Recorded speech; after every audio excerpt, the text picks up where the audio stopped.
नमस्कार, मेरा नाम पूनम कुमार है। मैं प्रोफेशन से टीचर हूँ।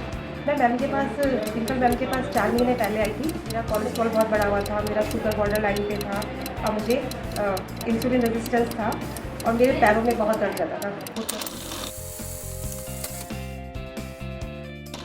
हेलो, मेरा नाम पूनम कुमार है। मैं बाय प्रोफेशन एक टीचर हूँ। मुझे यहाँ आने से पहले, मैम से मिलने से पहले बहुत ज़्यादा हेल्थ इश्यूज़ थे। मेरा वेट बहुत ज़्यादा था, जिसकी वजह से मुझे बहुत सारे हेल्थ इश्यूज़ थे। मुझे अर्थराइटिस था, मेरे घुटनों में बहुत दर्द रहता था, मुझे चलने फिरने में भी बहुत दिक्कत थी और मेरा शुगर लेवल भी बहुत ज़्यादा था। मैं बिल्कुल प्री डायबिटिक थी। बस अगर मैं यहाँ ना आती तो थोड़े दिनों बाद मैं वहाँ एंटर कर ही जाती, जहाँ से दवाइयाँ शुरू होती हैं। और मेरा कोलेस्ट्रॉल लेवल भी बहुत ज़्यादा था और मुझे इंसुलिन रेजिस्टेंस भी बहुत था। मेरे फेस पे बहुत स्वेलिंग थी, बॉडी में भी बहुत स्वेलिंग थी और मेरा फैटी लिवर भी बहुत था, जिससे मैं थोड़ा कुछ भी खाती थी तो मुझे बहुत ज़्यादा हैवीनेस होती थी। और ये तो सिर्फ मैं कहूँ तो मेडिकल टर्म्स में ये वाली दिक्कत थी। और वैसे अगर मैं एक बार बैठ जाती थी, बैठने के लिए मुझे सोचना पड़ता था कि बैठ गई तो मैं उठूँगी कैसे।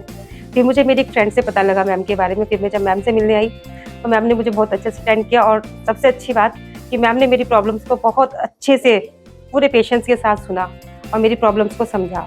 और जब मैम ने मेरी प्रॉब्लम्स सुनी और समझी तो मैम ने मुझे थोड़ा सा अपनी डाइट में मॉडिफिकेशंस करने के लिए कहा और वाटर इंटेक बढ़ाने को कहा।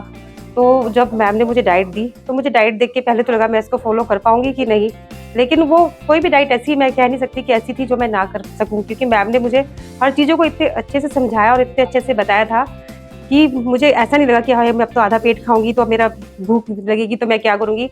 मैम ने मुझे प्रॉपर तीनों मील दी और प्लस एडिशनल उसमें स्नैक्स भी थे।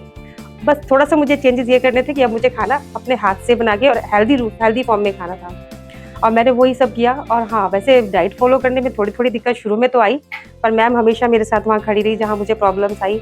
मैम ने मुझे हर पल हर मोमेंट पे मुझे मोटिवेट किया जिससे मैं ये डाइट फॉलो कर सकी। पहले मेरा वेट जब मैम के पास आने से पहले 80s में था और अब मेरी डाइट मैम की डाइट के करने से के बाद अब मेरा वेट काफ़ी डाउन आ गया। मैंने 22 kg वेट डाउन किया है, अपना वेट लूज़ किया है। और हाँ, कभी कभी मेरा मन कुछ चटपटा भी खाने को करा तो मैम ने उस चीज़ को भी मेरी समझा।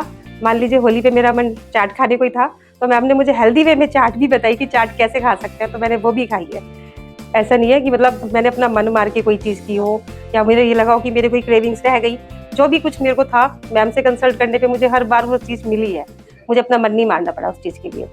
और पहले मुझे चलने फिरने में इतनी दिक्कत थी, बहुत दिक्कत, मतलब चढ़ाई चढ़ना तो मेरे लिए ऐसा था कि मैं सपने में भी सोचती थी ना कि नहीं मैं तो ये कर ही नहीं सकती, मेरे से ये होगा ही नहीं।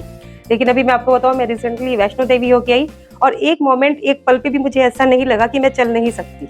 मतलब मैं शायद अपनी टीम में सबसे आगे थी चढ़ने में भी और उतरने में भी।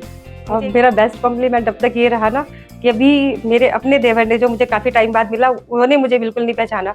वो मुझसे ही पूछ रहे, मतलब मेरे हस्बैंड मेरे साथ और मेरे हस्बैंड से पूछ रहे कि भाभी जी कहाँ है। उन्होंने कहा ये तो है, वो मुझे पहचान नहीं पाए। तो मेरा अब तक का बेस्ट कॉम्प्लीमेंट था। और अब हाँ, अब मेरे अंदर एनर्जी लेवल भी बहुत ज़्यादा है हर चीज़ को लेके। अब मुझे बिल्कुल नहीं ऐसा लगता कि नहीं ये नहीं होगा वो नहीं होगा। मेरी इस पूरी जर्नी में कोई सप्लीमेंट है, सिर्फ घर का बना हुआ हेल्दी खाना और सेल्फ कुक किया हुआ, बाकी कुछ नहीं था। मुझे बाजार की तरफ देखना ही नहीं पड़ा और उन सब चीज़ों से मैं इतनी सेटिस्फाई रही ना, पेट भी खुश और आत्मा भी खुश। Let's go.